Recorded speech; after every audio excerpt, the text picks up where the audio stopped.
In a year of momentous happenings, 1977 was a year of contrast, drama and tragedy. The year had started on a positive note, with fashion gurus Pierre Cardin and Paco Rabanne showing off their very chic and oh-so 70s summer collection. Far from the world of fashion, a struggle for democracy was taking place across the globe. The short-lived government of Pakistan's newly elected Prime Minister Ali Bhutto was overthrown by General Zia. Recovering from 41 years of Franco dictatorship, Spain held its first democratic elections after months of riots. Across in Northern Ireland, the troubles continued with the 5th anniversary of the tragic Bloody Sunday Derry shootings.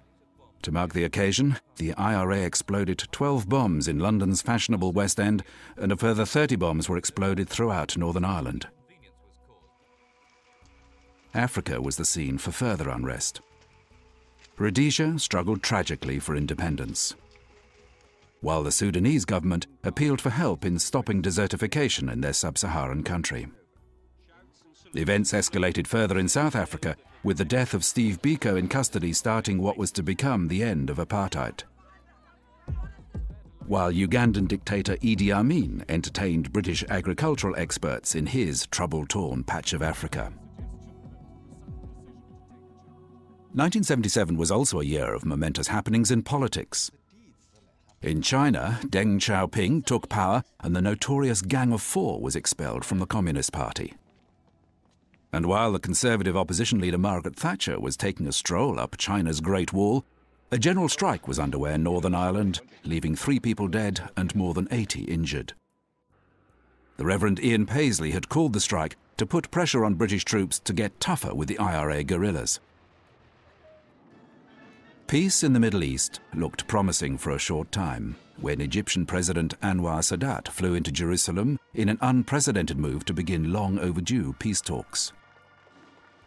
Sadat's visit to Israel proved to be divisive amongst Arab nations, although it was applauded in the West. In sport, the remarkable Austrian Niki Lauda took the 1977 Drivers' Championship in Formula One racing just 12 months after barely surviving a fiery crash. Within the heady world of rock and roll, 1977 was a year of controversy, tragedy and mourning. When the Rolling Stones, who were never far from a scandal, rolled into Toronto for a tour of Canada, band stalwart Keith Richards was remanded on charges of possessing drugs, a crime that carried a life sentence at the time. Then, on August 17th, the world stopped for a moment with the news that the King was dead. The King of Rock and Roll, Elvis Presley, had died at Graceland. Presley was found on the floor of his bathroom by his fiancée, Ginger Alden. Hundreds of fans gathered outside Graceland to show respect for the dead entertainer. The King was dead, and a new era of music was on the way in. Punk bands The Clash and the Sex Pistols debuted new albums as the punk scene hit the streets looking for trouble. Rock and roll dramas continued with the death of glam rocker Mark Bolan 2 weeks before his 30th birthday. At Bolan's funeral, attended by David Bowie and Rod Stewart, a swan-shaped floral tribute was displayed outside the service in recognition of his breakthrough hit single, Ride a White Swan. 77 was a big year for the airline industry, with the first Concorde flights to the Big Apple. Originally banned from New York airspace, Concorde was cleared for full operations across the Atlantic, ushering in a new era of supersonic air travel. That same year, disaster struck the airline business when 2 Boeing 747s collided on a Tenerife runway, killing 583 passengers and crew. This was the highest number of fatalities ever recorded for a single aviation accident.